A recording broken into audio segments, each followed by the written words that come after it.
Alright, just another little intermission there, but I think it's like a good place to talk about a sense of fulfillment that you found through community aid and maybe how that matched up with your faith and your value system, that type of thing. Okay. Yeah.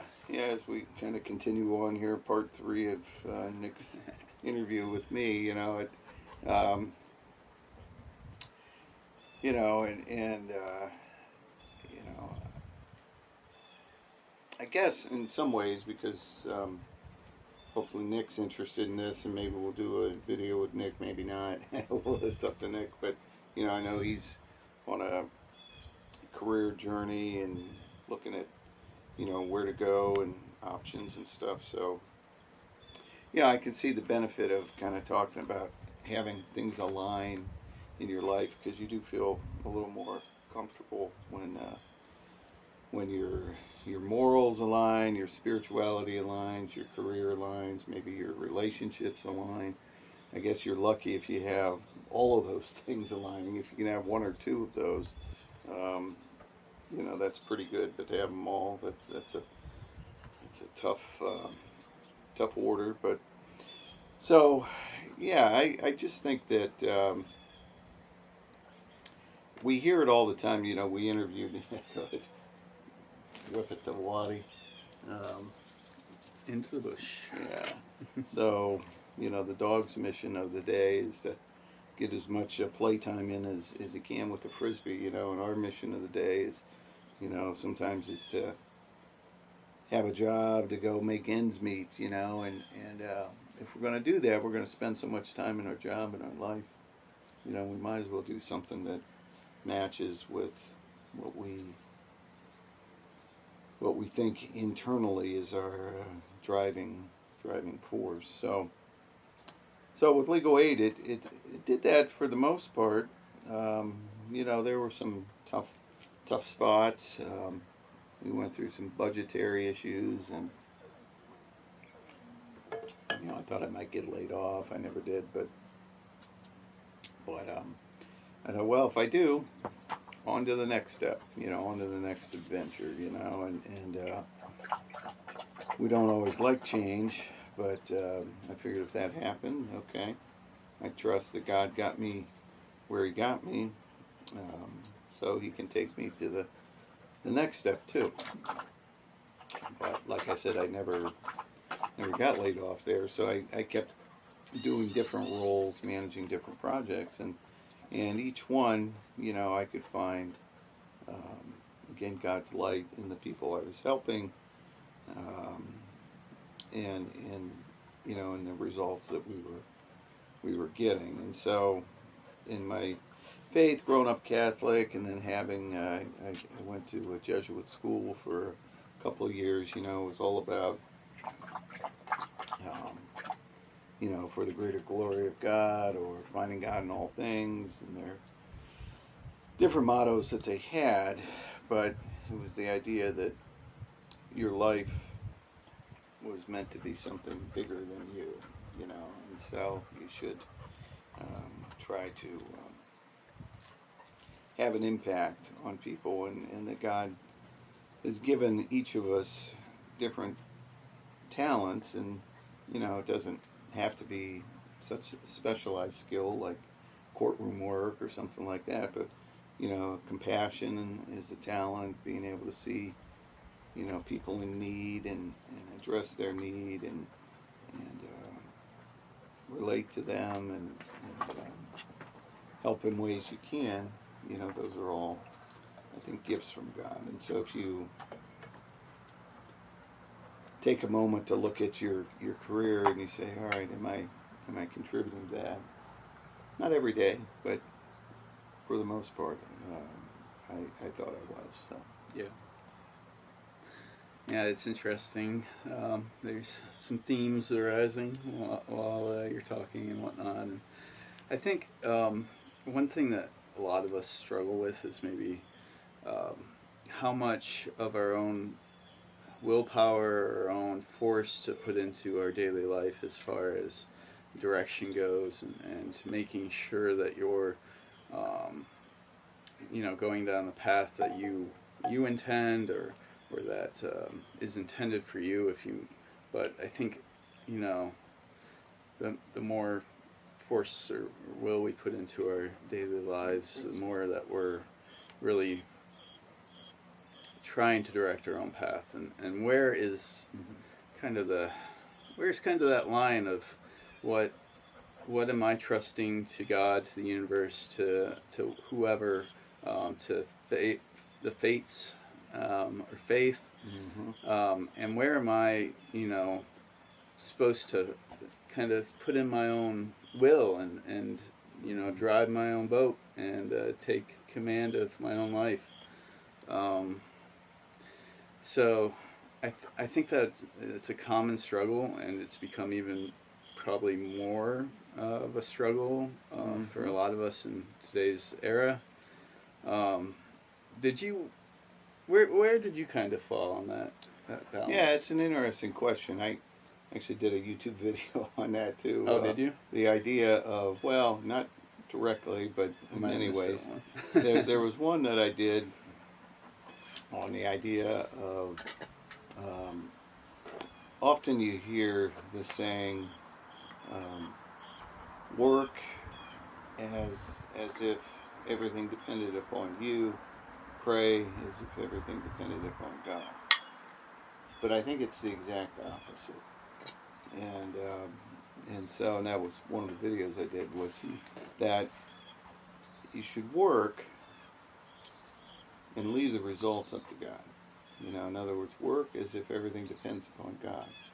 Whatever is put in front of you, your daily tasks or your career, and you can decide to change those at different points, and maybe, during that exam and that prayer that you might do at night, that might help. But you're going to work, do the work in front of you, but leave the results to God.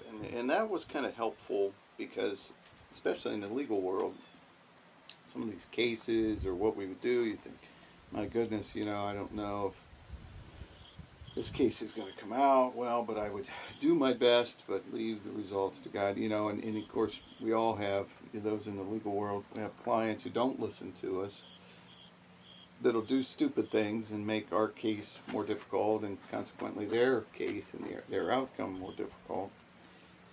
But that was one of those things. Hey, I'm working the best I can at it, but I'm going to leave the results up to God. Conversely, when you pray as if everything depends upon you, rather than praying as if everything depends upon God, you look back and you say, all right, God, that case didn't turn out well. Help me better my skill set. Help me better. How can I have a better working relationship with my client? Or, maybe this job as it's configured isn't the best use of my time, or I'm frustrated, So I pray that God would intervene or help show me, guide me in a right direction, or open different doors. And so again, in that praying is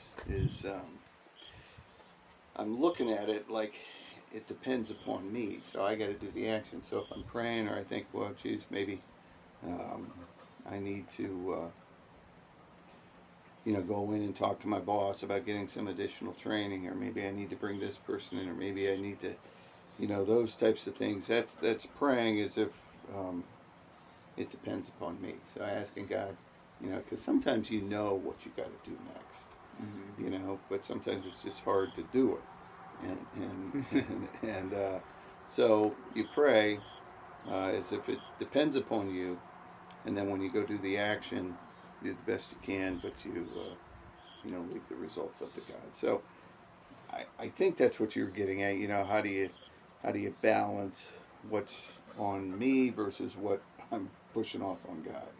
Right. Yeah.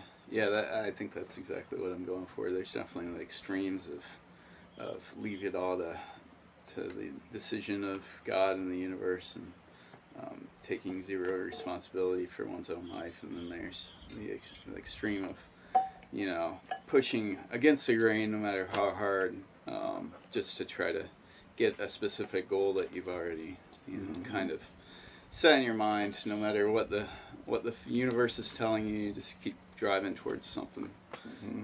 So yeah, I think that's precisely what I was kind of talking about there.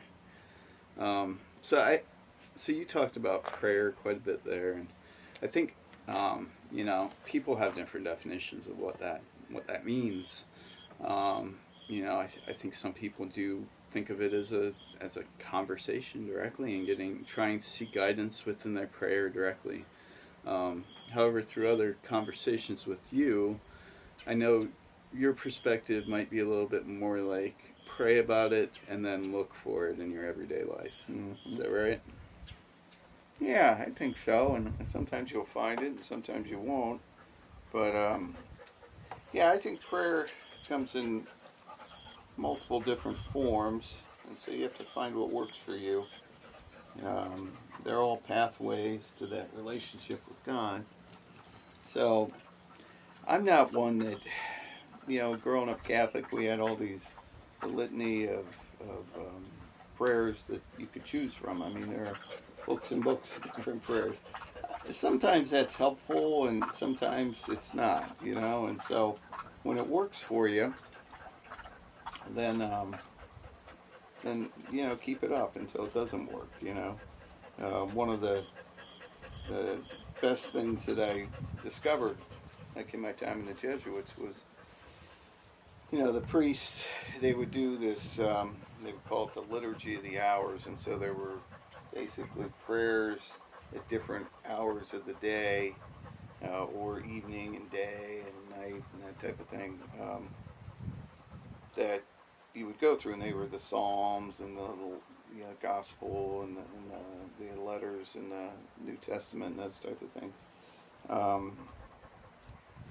But one of the interesting things I found was that one of the priests was saying, the goal is not to get through all those prayers. You don't have to get through them all. If during your prayer it takes you somewhere, or something strikes a chord with you, then just stay with it. You don't have to finish all those, everything that's written down for that day. It's just try to get that connection. And again, it doesn't have to be every day. Sometimes just a walk out in the woods and nature is enough of a prayer, and sometimes hanging out with my dog is enough of a prayer. You can see God in His eyes, and so it doesn't have to be the same, but I think the key is to not disregard it totally, to try to go back to it, even if it's if you haven't found one that works, keep searching until you do.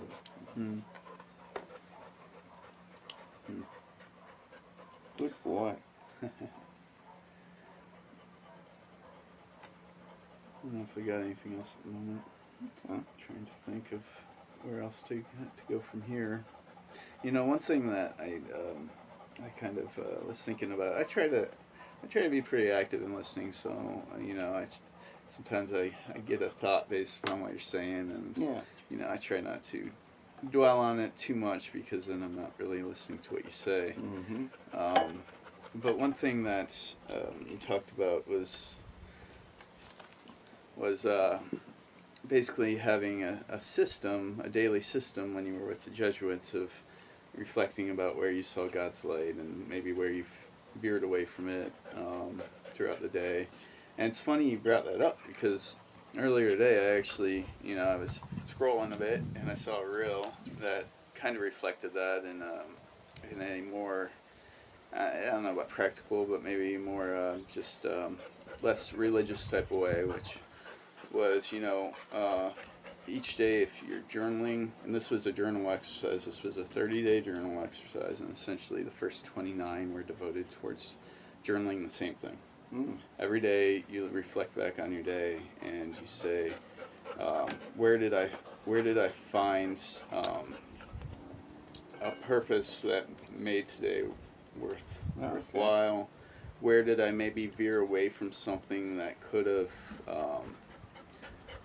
made my day more fulfilling, and then what kind of led to the good part of the day that I could maybe bring back into my days that would help me find that purpose again, find that fulfillment again. So you do that for 29 days, and then the 30th day you take your entire journal and you spend an hour reading through it, and you look for patterns.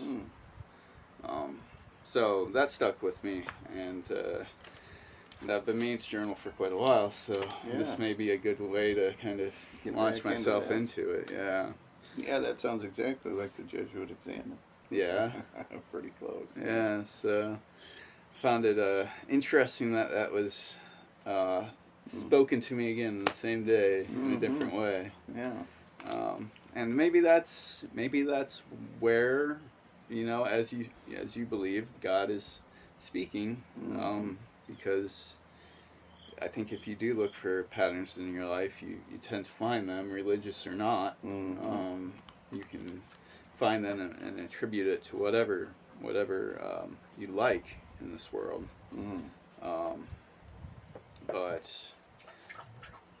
But so do you find that you kept that practice up outside the Jesuits and found ways to make it successful in other places in your life? Yeah, definitely. Not always and every day, for sure. But,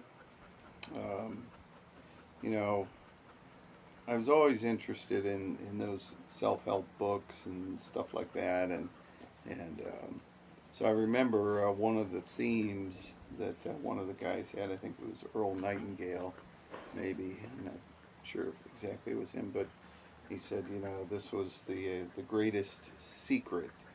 And he said the greatest secret is that you are what you think about, and all day long, and so you talked about like social media or Facebook or something, and I think that we can really get off track easy, or on occasion it can help us get back on track, right? There are some positive things out of it, but for the most part, I guess if you look at it, social media and stuff, I mean, you can use it for good or for bad, but if you're using it for a lot of negativity and, or whatever, maybe just, looking for girls or whatever, that's, you are what you think about, and so that's going to impact your daily life. So, yeah, I kind of forget the question. No, but that's great, because like I do spend maybe too much time with the whole reels and YouTube shorts and whatever, and it's really easy because they're like 15, 30 seconds, whatever. It's real easy to just keep going. Yeah. But sometimes you find a lot of good in there. Because it is people that have taken enough time to get this video fully produced, and some of them are pretty well produced. Oh yeah, unlike mine. Wow, you're the content. Maybe you'll chip in on some of your production value. Can get you some type of opener or something.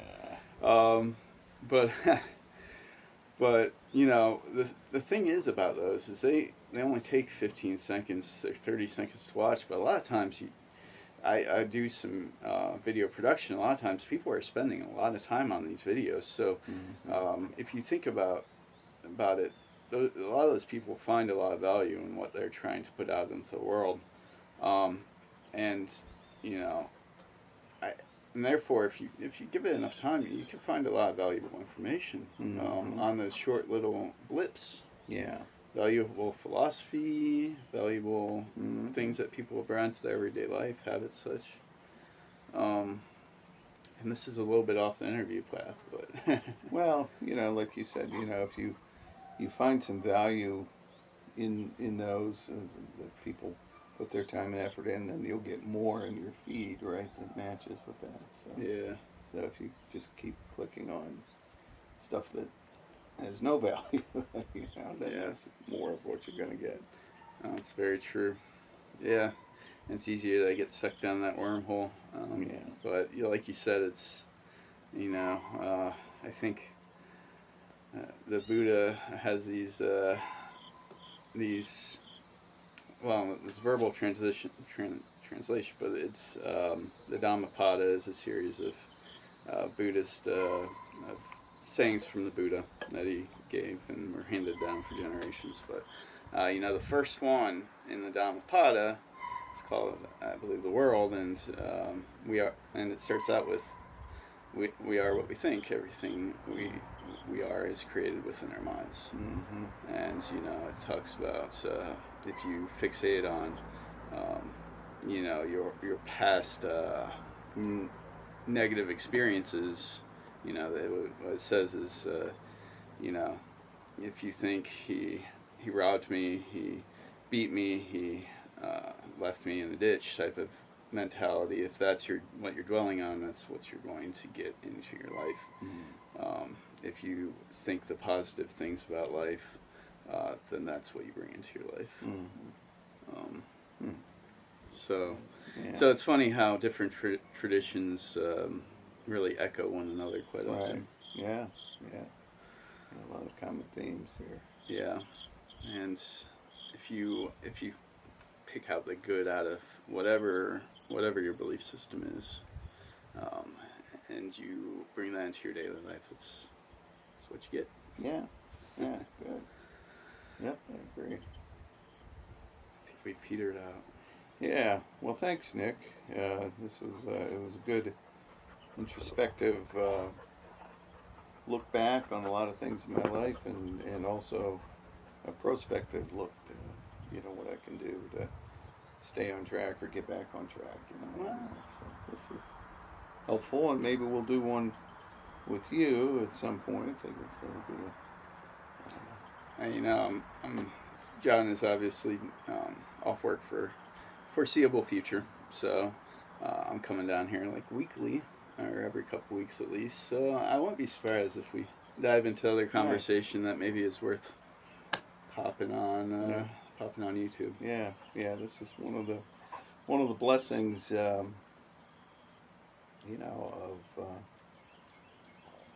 having time with family and friends, is I can do this, and it's also a piece of the recovery process of getting through brain cancer and that type of thing, is to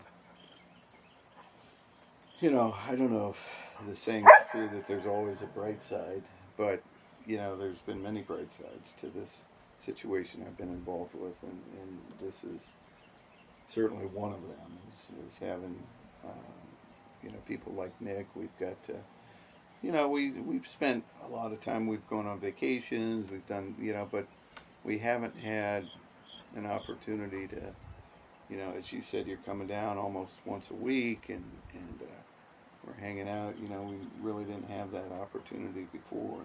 I mean, maybe we had that opportunity, we just didn't do it. Life gets busy. Life gets busy, right? And so it is a blessing of what I'm going through. So anyway, I appreciate your guidance through this interview, and your friendship, and we'll keep going on these as much as we can, right? Sounds good to me. All right, Nick. All right, Jim. Thanks, brother. That's all for now.